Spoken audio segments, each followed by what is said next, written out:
हमारे भारत के संस्कृति के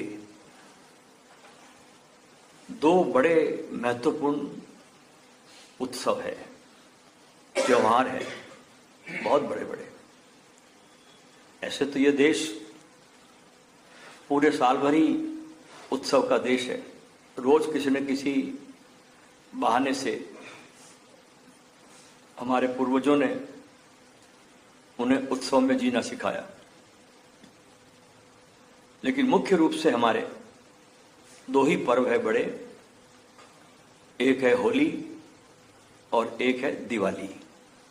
ये दो बड़े पर्व हैं। होली जो है वो भगवान कृष्ण के साथ ज्यादा जुड़ी हुई है,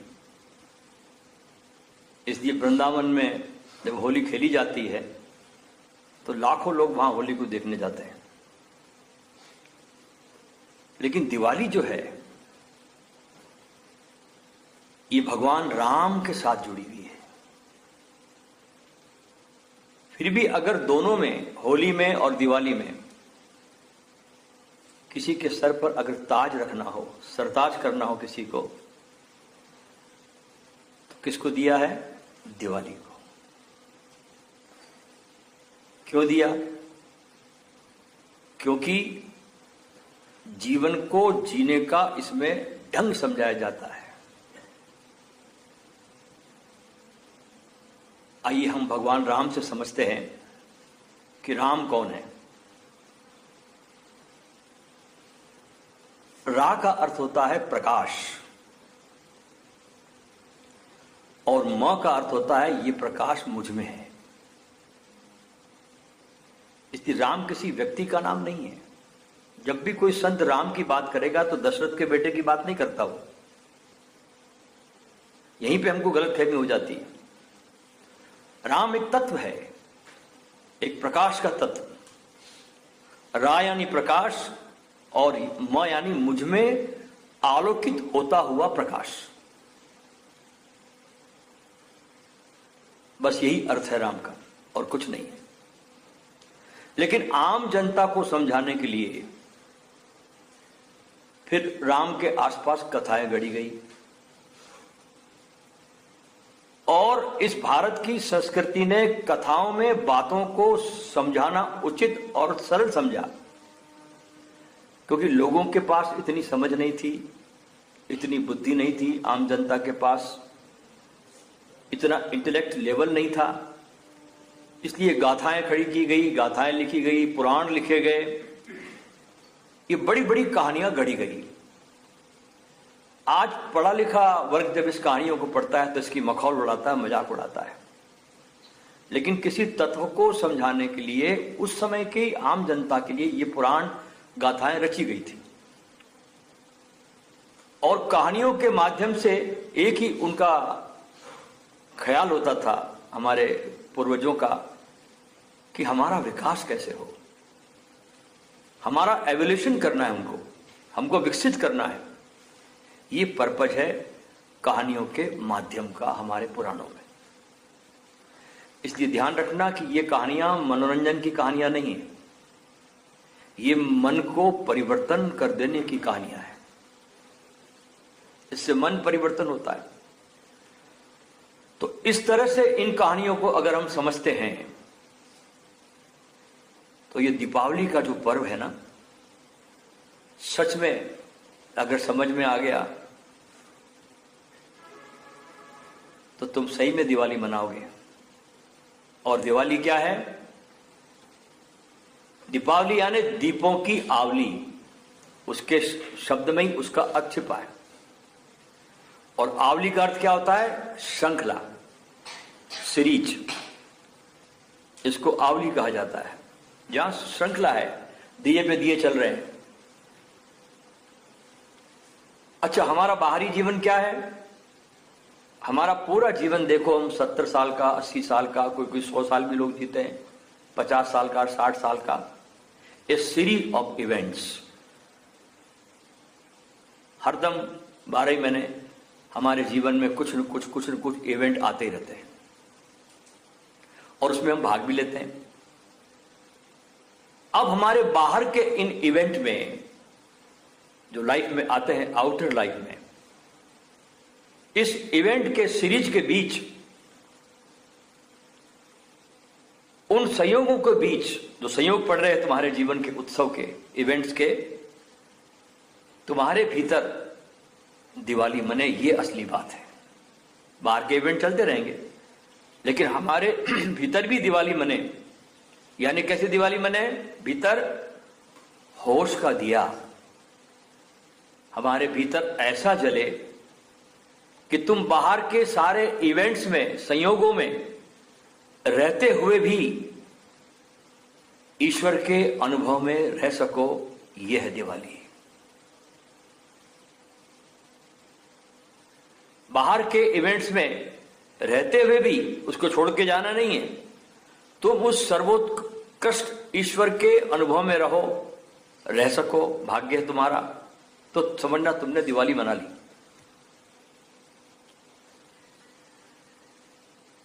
हमारे आश्रम तो 365 दिन दिवाली है, हमेशा दिवाली है। हम लोग एक दिन का राम क्यों मनाएं? हम तो अपने भीतर जो जन्मों जन्मों से जागा है, इस राम को मना रहे हैं। तो दिवाली को सेलिब्रेट करिए, आप अच्छे से अच्छे ढंग के करिए। एक तरफ घर की सफाइयां लोग कर रहे होंगे, घर के कोने कोने में सफाई चल रही होगी, तो ये इस दिवाली का सांसारिक पक्ष है। घर की सफाई करना, बंदरबाल टांगना, फूलों से सजाना, दीपक जलाना, ये सांसारिक पक्ष है इस दिवाली का। इसी दिवाली का आध्यात्मिक पक्ष क्या है? गौर से सुनना मेरी बात को। आध्यात्मिक पक्ष यह है कि मन के कोने कोने को साफ करो।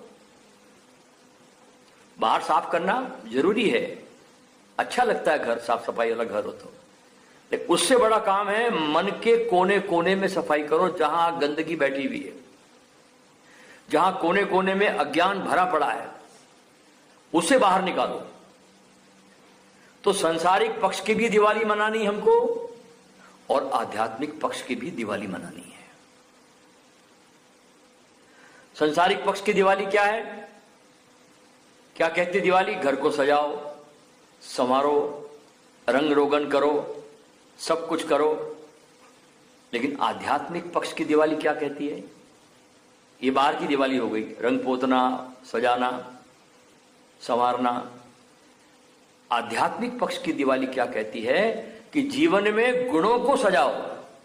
अब ये आध्यात्मिक दिवाली है। ये दिवाली 4 दिन दिए जलेंगे, फिर तुम भूल जाओगे। इसलिए जीवन में गुणों से सजाओ अपने जीवन को। अब गुणों को, समर्पण को भक्ति से सजाओ।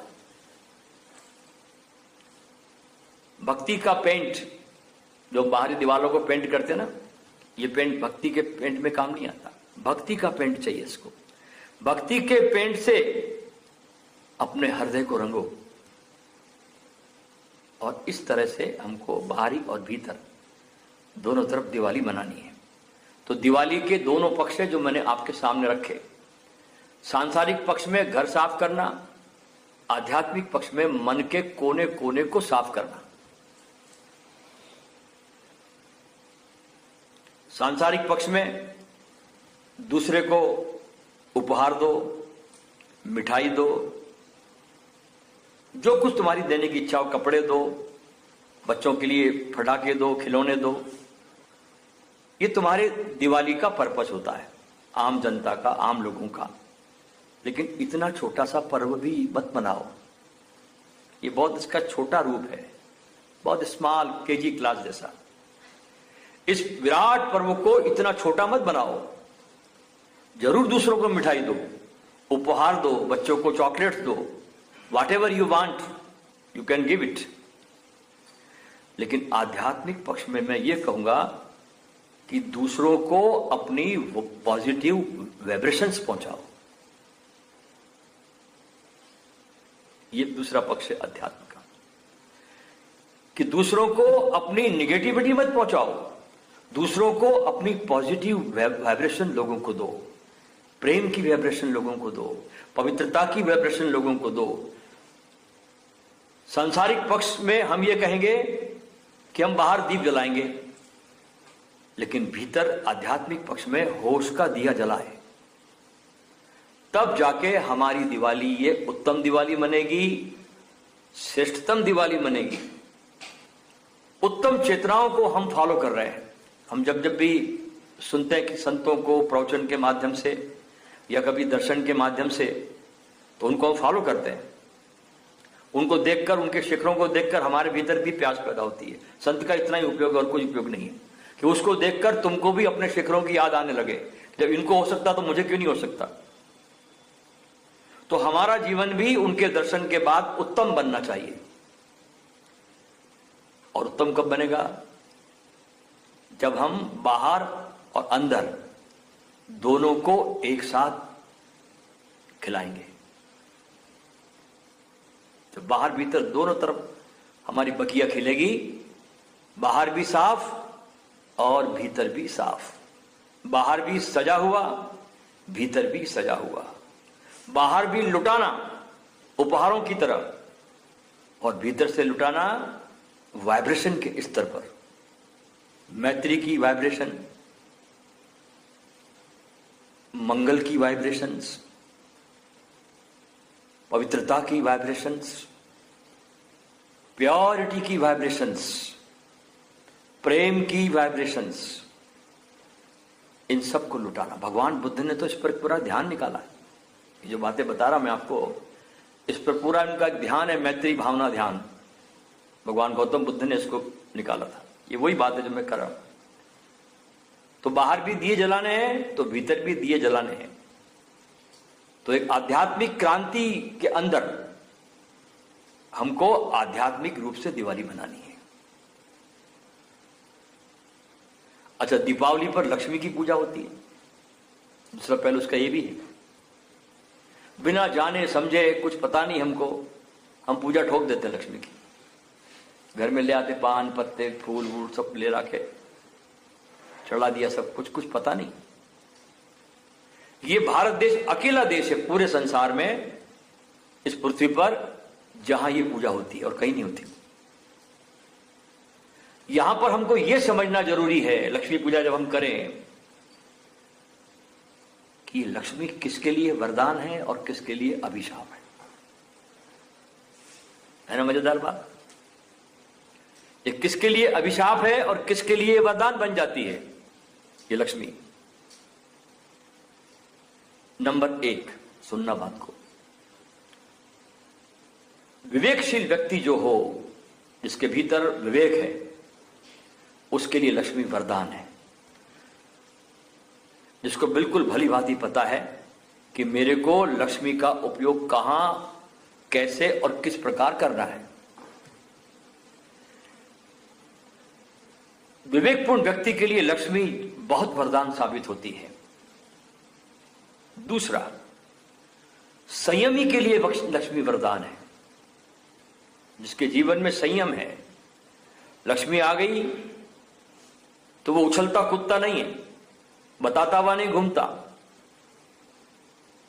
अपना हल्कापन प्रदर्शित नहीं करता, उसके लिए लक्ष्मी वरदान है। और ऐसी लक्ष्मी जिसके पास संयम है, उसको लक्ष्मी फालतू की बातों में नहीं डालती। और जिसके पास संयम नहीं है, विवेक नहीं है, तो क्या हुआ कि टेलर था, गरीब टेलर था बेचारा, कपड़े सीने वाला। उसका एक बड़ा गजब का नियम था। क्या नियम था? कि महीने में एक बार वो 1 रुपए की लॉटरी जरूर खरीदता था। हर महीने एक लॉटरी, ऐसी 1 रुपए बोले कोई बात नहीं, मैं तब पान खा लेता हूं, कोई दिक्कत नहीं। तो 1 रुपए की लॉटरी वो हरदम खरीदता था, हर महीने। एक बार कुछ चमत्कार हुआ, वो बेचारा टूटी फूटी दुकान थी झोपड़ी की उसकी, कपड़े सी रहा था। एक कार आके रुकी, उसमें से ऐसे जेंटलमैन अफसर निकले, बोले टेलर साहब मुबारक हो, आपको 50 लाख की लॉटरी निकल गई है। टेलर तो बिल्कुल हार्ट अटैक से मरते मरते बचा। 50 लाख कभी सुना भी नहीं था जीवन में। टेलर आदमी लाख भी सुन ले तो बहुत बड़ी बात है। 50 लाख? बोले हाँ। बोले चलिए टिकट लेके वो ट्रेजरी में गए, गवर्नमेंट ट्रेजरी में। वहां उसको 50 लाख रुपए दिया गया, कुछ टैक्स काटा गया। अब 50 लाख दिया तो अब टेलर सोच रहा अब तो कपड़े सीने की जरूरत ही नहीं, दुकान को ताला मारा और चाबी जो थी बगल के कुएं में फेंक दी और गया। अब विवेक तो है नहीं इसके पास में, संयम भी नहीं है। तूफान शराब पीने लगा, वेश्याओं के पास जाने लगा। इस प्रकार 5 साल 7 साल उसके बीत गए। खूब मौज मस्ती। अब भोग जब किया तो शरीर में रोग पकड़े, बहुत रोगी हो गया और पैसे भी खत्म हो गए। सोचा क्या करूं, तो बड़ी मुश्किल से गांव वालों को इकट्ठा किया। बोले मैं चाबी फेंक के गया था कुएं, मेरी चाबी निकाल दो। तो लोगों ने बड़ी मुश्किल से उसकी दुकान की टेलर की चाबी निकाली, उसने वापस दुकान खोली, साफ सफाई की और अपने काम धंधे में लगा। 1 महीने के बाद वो गाड़ी फिर आती। अब कि वो हाथ जोड़ता, बोले बाबा मुझे नहीं चाहिए। हाँ, मैं बहुत भुगत चुका हूं तुम्हारे लॉटरी से। तो ये संयम ना हो, विवेक ना हो तो लक्ष्मी आकर भी तुम्हारा नाश कर जाती है। तीसरा, लक्ष्मी परोपकारी के लिए वरदान है। जो अपनी लक्ष्मी को दूसरों के लिए कहीं ना कहीं सेवा में, दूसरों के लिए मदद में, उपयोग में लाता है, लक्ष्मी उसके लिए बहुत बड़ा वरदान साबित होती है। और चौथा, दानी के लिए, जो दान देता है उसके लिए लक्ष्मी महावरदान है। जो दान देने के लिए सदा तत्पर है, दान के रंग में जिसका चित्त अंदर से रंगा हुआ है और जो कैलकुलेट नहीं करता दान करने में और भूल जाता है, दे के भूल जाता है, दे के अगर याद रखे समझना ध्यान दिया ही नहीं, और एक बार नक्की कर लिया भीतर कि ये जगह जो है सत्य पात्रता से भरी हुई है, तो सुपात्र को मैंने दान कर दिया। जो कृपण नहीं है, तो दान का हिसाब नहीं करता, ऐसे दानी को महेश्वर कहा गया है। और उसके लिए लक्ष्मी जो होती है ना, बड़ा वरदान बनती है। अब जो लक्ष्मी उसके पास में आ गई तो स्वर्ग और मोक्ष का कारण बनेगी, लेकिन जो नहीं भी आई है वो भी आने का कारण बन जाएगी। तुम करके तो देखो। जो दान से, परोपकार से, संयम से और विवेक से, जो इन 4 आभूषणों से भरा है, उसकी लक्ष्मी ना तो व्यामोह पैदा करेगी, न ही किसी प्रकार के दुख लेकर आती है। इसलिए अपनी लक्ष्मी को वरदान बनाओ। इससे ठीक उल्टा, लक्ष्मी किसके लिए अभिशाप होगी? अब तक मैंने बताया कि वरदान किसके लिए है, अब बताऊंगा अभिशाप किसके लिए है। अविवेकी के लिए, असंयमी के लिए, स्वार्थी के लिए, चौथा लोभी के लिए, जो बस इकट्ठा करना जानता है और कहता है अभी इकट्ठा कर लूं बाद में दे दूंगा। अरे बाद में किसने देखा है? तुम्हें पता है तुम बात खुद रहोगे बाद में देने के लिए? लोग बोलते हैं दान बाद में दे देंगे। बाद में तो न जाने कौन ले जाएगा तुम्हारा धन, कौन तुम्हारी लक्ष्मी लेके जाएगा तुम्हारे जाने के बाद, तुमको कुछ पता नहीं है। और लेकर जाकर तुम्हारे जाने के बाद वो किस तरह उसका उपयोग करेगा ये भी तुमको नहीं पता। और उन सबके पाप के भागीदार हम लोग बनते हैं, याद रखना। जो तुम्हारी लक्ष्मी, जो तुम्हारे बाद जाने के बाद जो जैसे उपयोग में लाता है ना, उसका भागीदार हम भी बनते हैं। यानी अगर तुम्हारी जमा की हुई लक्ष्मी, तुम तो चले गए, किसी गलत हाथों में पड़ गई, किसी बच्चों तुम्हारे गलत दिशा में चले गए, और अगर तुम्हारी लक्ष्मी किसी टेररिस्ट कार्य का टेररिस्ट, जो टेररिस्ट चलता है टेररिस्ट का, उस कार्य के अंदर उपयोग होती है टेररिज्म में, तो तुमने कहीं भी जन्म लिया हो, किसी भी स्थान पर जहां भी तुम हो, तुम्हें भी उसके पाप का भागीदार बनना पड़ता है। और तुम्हारी लक्ष्मी यदि किसी मंदिर निर्माण में, किसी आश्रम के निर्माण में, किसी गरीबों की सेवा के लिए, किसी विद्यालयों की संगठन में उपयोग में आती है, तो तुम जहां भी रहोगे, किसी भी जन्म में रहोगे, तुम्हें तुम्हारी पुण्य की जो पार्टनरशिप है, जो तुमने इन्वेस्ट किया, तुमको वहां रहकर भी तुमको उपलब्ध होती रहेगी। और ध्यान रखना, तुम आज जो पुण्य भोग रहे हो ना, वो आज के नहीं। हम भी कई बार कहते हैं बात, और तुम भी जानते हो, कितनी बार कहते हैं यार इस जन्म में तो हमने ऐसा कुछ किया नहीं, पता नहीं क्या किया जन्म में हमने, इतना अच्छा हमको सत्संग मिल रहा है, संत समागम मिल रहा है, हमारे जीवन में शांति आ रही है, हमारी बुद्धि विकसित हो रही है, पता नहीं जन्म में तो ऐसा कुछ किया नहीं। क्योंकि तुम्हारे सारे पुण्य जो है वो अभी के नहीं है। तुमने पहले कभी दान किया है, कभी पहले परोपकार किया है, वो परोपकार अपनी गति के साथ, अपनी परंपरा के साथ चल रहा है। आज भी कहीं कोई आश्रम चल रहा होगा, उस आश्रम में लोग आत्मज्ञान का मार्ग पा रहे हैं, तो समझना उस आत्मज्ञान के पुण्य में तुम भी भागीदार बन रहे हो। ये दान की परंपरा है, ये हमारे देश में इसलिए परंपरा डाली गई, अकारण दान नहीं लिया गया ऐसे। तुम्हारे जन्मों जन्मों के काम को सुधारने के लिए ये कब परंपरा चालू हुई? नानक के धर्म में तो ये परंपरा है कि हर सिख अपनी तनख्वाह का 10% गुरुद्वारों को देता है। 10%। अगर मेरी तनख्वाह 1 लाख महीने की, 10,000 में दूंगा हर गुरुद्वारा। इसलिए गुरुद्वारे इतने रिच है, इसलिए गुरुद्वारों में इतनी सेवा है। 24 घंटे वहां लंगर चलता है, चाहे रात को 2 बजे भी जाओ तो खाना मिलेगा आपको गुरुद्वारे में। और धन धान्य से परिपूर्ण है गुरुद्वारे, गुरु के आश्रम। और बड़े से बड़ा बैरिस्टर, बड़े से बड़ा कलेक्टर, कमिश्नर जाकर के गुरुद्वारे में बर्तन मांजता है, सफाई करता है, खाना बनाने में मदद करता है, खाना परोसने में मदद करता है। बड़े से बड़ा आदमी वहां जाके छोटा हो जाता है, गुरु के पास जाकर के, गुरु के आश्रम में जाकर के। तो अगर तुम परोपकारी हो, दानी हो, तो तुम्हारी लक्ष्मी बिल्कुल तुम्हारे लिए वरदान है।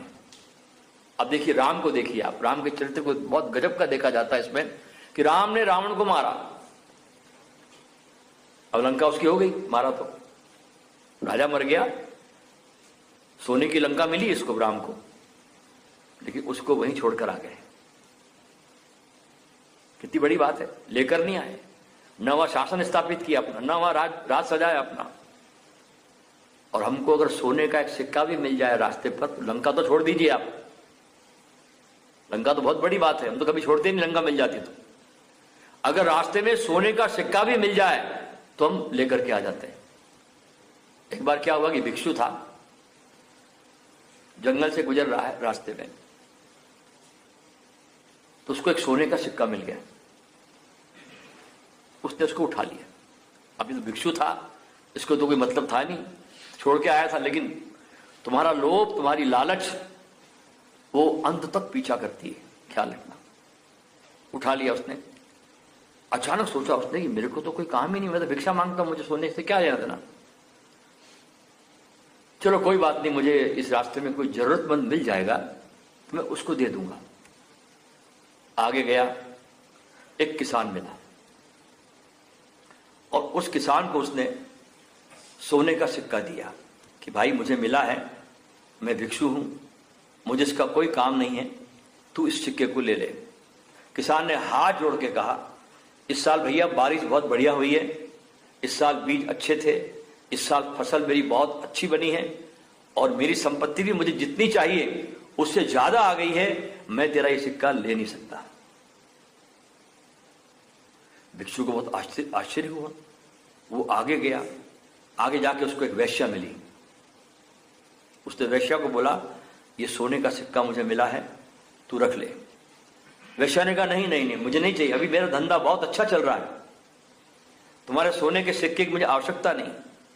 अरे वाह, भिक्षु तो आश्चर्य में डूब गया। आगे बढ़ा, उसको एक सैनिक मिला, फौजी। सैनिक को बोला कि तू ये सिक्का मेरे से ले ले, मेरे को सिक्के का कोई काम नहीं, मैं भिक्षु हूं, तू ले ले। सैनिक ने कहा, नहीं मुझे नहीं चाहिए, मुझे चाहिए नहीं, क्योंकि हमारा राजा जो है वो इतना दयावान है और इतना परोपकारी है कि हमारे घर में धन धान्य के भंडार भरे पड़े, हमको कोई कमी नहीं, हमको तेरा सिक्का नहीं चाहिए। और कहते हैं कि भिक्षु ये घटना सुन करके, देख करके उसी समय आंख बंद करके अपनी समाधि में चला गया और निर्वाण को प्राप्त हो गया। तो ये मैंने आज आपको दीपावली की पूर्व संध्या पर आपको एक शानदार संदेश दिया महालक्ष्मी के बारे में कि किसके लिए ये वरदान बनती है और किसके लिए ये अभिशाप बनती है। इसको अपने जीवन में बहुत ध्यान से देखना और मेरी कही हुई बातों को ध्यान से सुनना, उसको अपने जीवन में उतारना। बहुत बहुत आपको मेरे प्रणाम।